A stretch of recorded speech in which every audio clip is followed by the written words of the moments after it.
বাগেরহাটে ৪টি আসন বহালের দাবিতে টানা দ্বিতীয় দিনের মতো চলছে হরতাল। বৃহস্পতিবার সকালে সড়কে আগুন জ্বালিয়ে বেঞ্চ পেতে ও গাছের গুঁড়ি ফেলে অবরোধ করেছেন হরতালের সমর্থনকারীরা।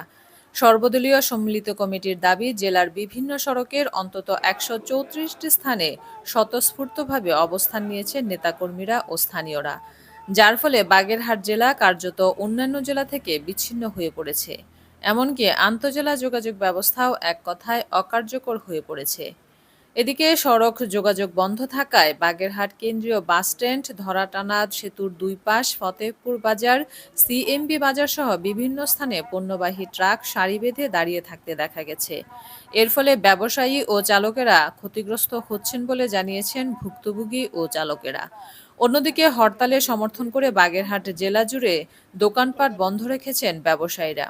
এতে তারা আর্থিকভাবে ক্ষতিগ্রস্ত হলেও বাগেরহাটের বৃহত্তর স্বার্থে হরতালে সমর্থন করে একাত্মতা ঘোষণা করেছে ব্যবসায়ী নেতারা। এদিকে বুধবার সকালে শুরু হওয়া হরতালের সমর্থনে রাতেও সড়কে আগুন জ্বালিয়ে ও গাছের গুঁড়ি ফেলে সড়ক অবরোধ করে রেখেছেন হরতালের সমর্থনকারীরা, যার ফলে রাতেও কোনো প্রকার গাড়ি চলাচল করতে দেখা যায়নি সড়কে। সাধারণ মানুষ বলছে, রাতের সড়ক বন্ধ থাকায় ভোগান্তি বেড়েছে কয়েক গুণ। গেল ৩০ জুলাই দুপুরে আসন্ন ত্রয়োদশ জাতীয় সংসদ নির্বাচনে বাগেরহাটের ৪টি আসনের মধ্যে একটি আসন কমিয়ে জেলায় ৩টি আসন করায় প্রাথমিক প্রস্তাব দেয় নির্বাচন কমিশন। এরপর থেকে বাগেরহাটবাসী আন্দোলন শুরু করে। ৪টি আসন বহাল রাখার দাবিতে নির্বাচন কমিশনের শুনানিতে অংশগ্রহণ করেন বাগেরহাটবাসী। ৪টি আসনের পুনর্বহালের দাবিতে আমরা আন্দোলন, সংগ্রাম এবং হরতাল অবরোধ করছি। হরতালের ৪৮ ঘন্টা হরতালের দ্বিতীয় দিন আজকে, সর্বশেষ দিন আজকে চলছে। আমরা এই হরতাল অবরোধের, যদি এর মধ্যে নির্বাচন কমিশন তার সিদ্ধান্ত, 3টি আসনের এই সিদ্ধান্তকে যদি বাতিল না করে অবিলম্বে 4টি আসন ফেরত না দেয়, তাহলে আমরা সর্বদলীয় সম্মিলিত কমিটি, বাগেরহাট জেলা শাখার সংগ্রাম কমিটি, আমরা আজকে আবার বসব এবং বসে আগামী দিনের থেকে লাগাতার কর্মসূচি আমাদের দেওয়ার কথা। আমরা সেখানে সিদ্ধান্ত গ্রহণ করব। আমরা নির্বাচন কমিশনকে এই সিদ্ধান্ত মানতে আমরা বাধ্য করব ইনশাল্লাহ। বাগেরহাটবাসী 3টি আসনের যে প্রজ্ঞাপন, এই প্রজ্ঞাপন আমরা মানি না। এদের বাগেরহাটের জনগণ এটা মানে না। আমাদের কলিজা আঘাত করা হয়েছে, আমাদের বাগেরহাটের কলিজা মানুষের রক্তক্ষরণ হচ্ছে।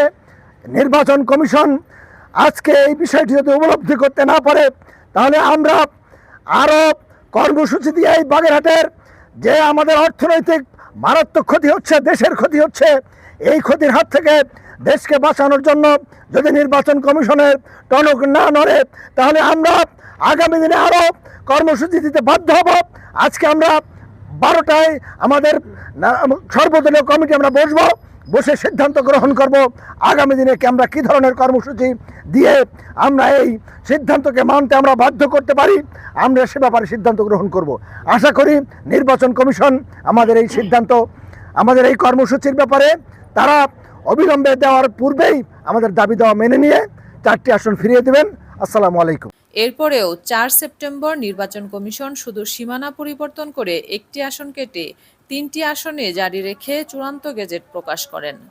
নির্বাচন কমিশনের এই আসন বিন্যাস গণমানুষের দাবিকে উপেক্ষা করেছে বলে জানান সর্বদলীয় সম্মিলিত কমিটির নেতাকর্মীরা। চূড়ান্ত গেজেট অনুযায়ী বাগেরহাট 1, বাগেরহাট সদর, চিতলমারী, মোল্লাহাট, বাগেরহাট 2, ফকিরহাট, রামপাল, মোংলা ও বাগেরহাট 3, কচুয়া, মোরেলগঞ্জ, শরণখোলা। দীর্ঘদিন থেকে 4টি আসনে নির্বাচন হয়ে আসছিল।